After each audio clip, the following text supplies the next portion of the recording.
In a world where news is everywhere, but the truth isn't always clear, it's time for a show that gives you straight talk on the issues that matter. From politics that shapes our future, the social issues that affect us all, to the economy that impacts your wallet every day. Join us for the Straight Talk Show, where we go beyond the headline and give you the real story. Politicians, economy, nothing's off the table.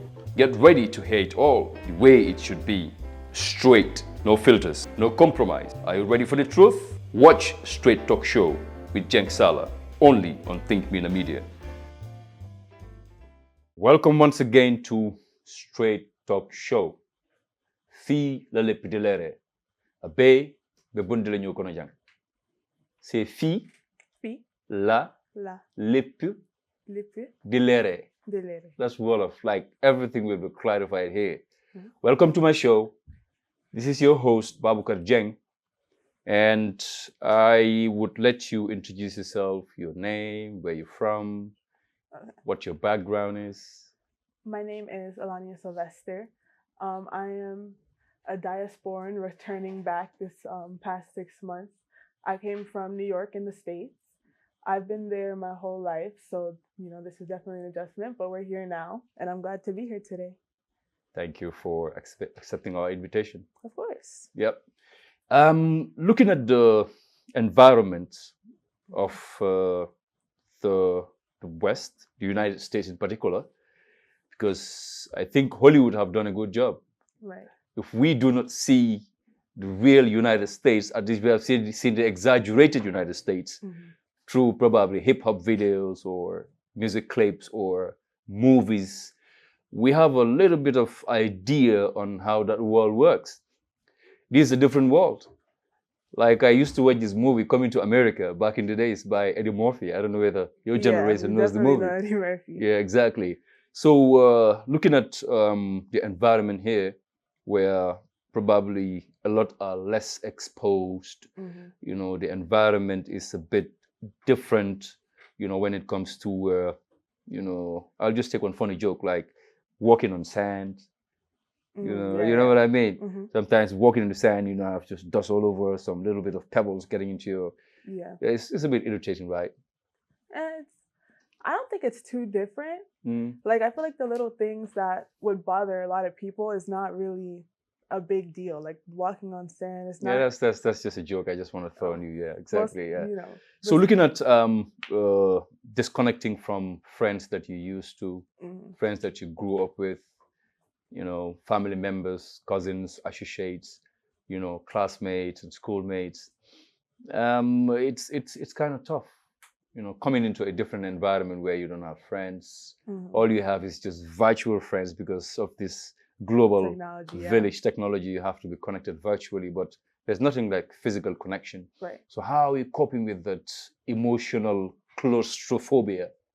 I mean, I think that I've always been like quite a social person. So I do like going out and making friends and like kind of thriving wherever I've been. Because we did, even in the States, we did move around quite a bit.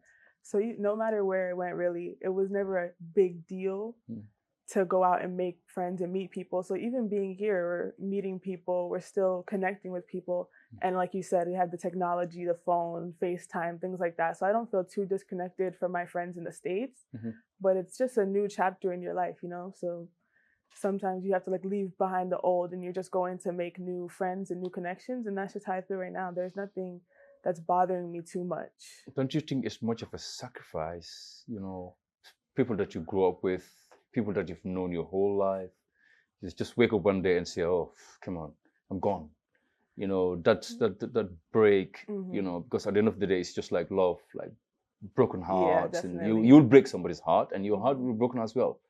So how are you, coping with all that? Are you planning to create some of like a club whereby at some point you would want to, bring them over, just to connect them and show them around, or also probably not to convince them, but at least to have a taste that, okay, our friend is not in a jungle where people live in trees and, will be, waited by lions in the, you know what I mean? Right. Exactly. That's the young generation mindset where Definitely, Africa is portrayed as, that. in the media. Yeah, exactly. Yeah.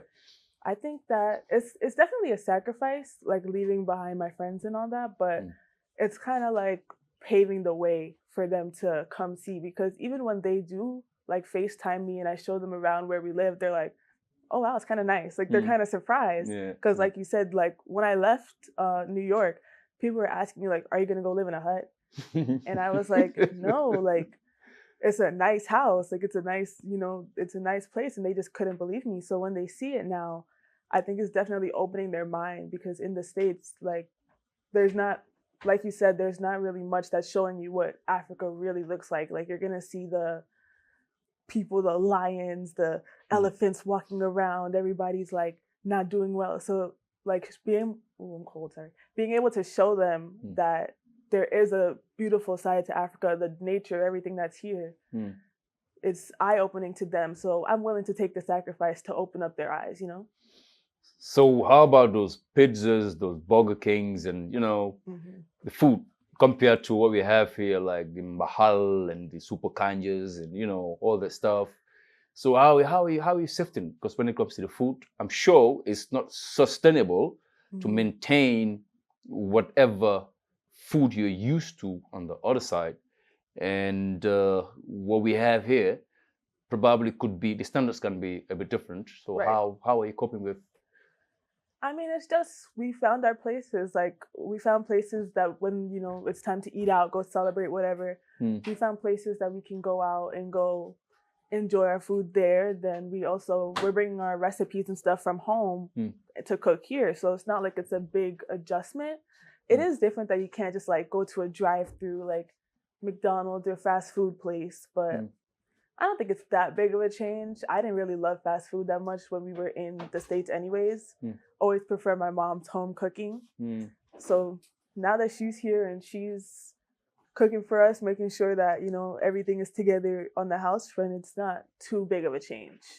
So how about places though? Because you look at probably in the States, you might want to visit places, Right. go out with friends like Disneyland. Right. I think Disneyland is very famous. It's only Disneyland I know. Yeah. Might be other places that you can visit, that you can see, something that fascinates, have fun, get into those crazy, I don't know what takes you in the air. Like I would never join those. Yeah, so you should try it. Yeah, exactly. So I just want to keep my heart intact, Yeah. I don't have a heart attack. So how are you coping with, the ambience and, the different activities that you can do, and looking at how your mind is wired, different places to go to, Yeah. I think you make your own fun, like those things are definitely fun. Yes, like going bowling. Yeah, I like that, you make your own fun. You do, you make your own fun. And it's more about the people who you're with than the thing that you're doing. Because you could go to Disneyland or any roller coaster park or whatever, and it wouldn't be fun because you're not with the right people. So once you're with the right people and you make friends who you have fun with, especially my brother, I'm glad to have him here. Me and him always have fun. We always have the best time. So no matter what we're doing, really, it's fun to just, be with him doing whatever we do, no matter where we are. There is things that you miss, like, going to the movies. Like my friends from the States are telling me so many new movies came out that I want to go see. But it's like, you're not really missing out on much because you're still having your own fun while you're here. I mean, there's a movie place here. Is there? Kill City, yeah, there's a movie place. What? Well, Yeah, we didn't know that. We gotta check it out. Movie theaters, I think it's those big screens, where you put all the lights off, have all those sounds, and when you're scared, you have to just, Yeah, I think it's all that. The younger generation, they have their own, crazy minds, and yeah, exactly. I think there are movie places, and Gambia is picking up. But yeah, that's what I'm seeing as well. Like they're starting to bring those things here. So like bowling alleys, maybe one day somebody will open a Disneyland. Like the promise of more things to come. So it's not like it's gonna be this way forever. You already see the Gambia building up and becoming closer to what we're used to in the West. So even right now, if it's not as fun, it's still like we're still doing good. We're having fun. As I said, you make your own fun no matter where you are with the right people. Wherever you are and the right people. Thank you for accepting my invitation. Of course. I think you saw my father, my mother, our whole family. We have a YouTube channel, Domicile Solutions 1, all one word. And if you would go check that out, watch some videos, give us likes, comments, and we thank you for seeing that. We thank you for watching our segment today. Yes, fi lalepidilere abe be bundile nyokono jang. Thank you for coming to the show. Thank you for inviting me. And this is the Straight Talk Show. Comme niñ ko baaxee di waxee fi lalepidilere with ThinkMina Media,